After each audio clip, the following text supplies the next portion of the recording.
哎，台长你好。哎，你好。请你我是19年小牛的。19年属牛的。请查一查我的身体健康。49年属牛的是吧？哎。那老妈妈，你记住2点啊。第一，你这个人缺钙，身体不好，你的牙齿一塌糊涂。对不对啊？对。老妈妈，你有一个耳朵非常不好，听不大清楚。对。老妈妈，你喉咙这里不好，经常咳嗽。咳嗽也。对。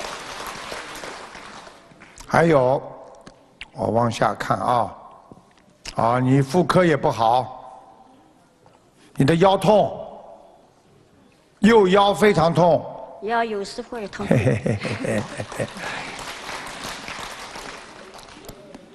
属什么？被你们一鼓掌，图腾跑了，重新要找。几年的？19年小牛的。19年属牛的。哎呀，腿关节不好，老妈妈。关节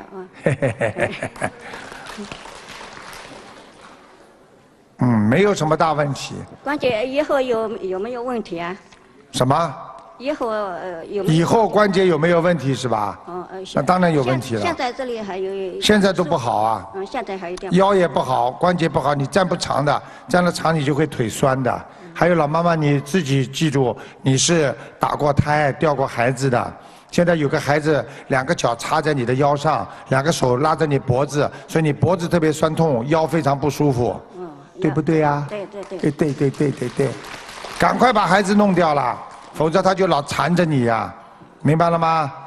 一个小房子念多少？小房子你给这个孩子要念37章。一个孩子念3个。啊？一个孩子37章。一个孩子37章，还有一个27章。老妈妈，我告诉你，等你念完之后，我可以让他们到梦里来给你看的。他们走掉了，他们就跟你说再见啦。小孩子会来，你在梦中会感觉这个孩子是你的，但是呢，你又觉得不认识他，这是你打胎的孩子。那么一天念多少针啊？什么？念经念多少呢？一天要念多少功课？大悲咒念17遍，心经念27遍，礼佛念3遍。好吗？好了。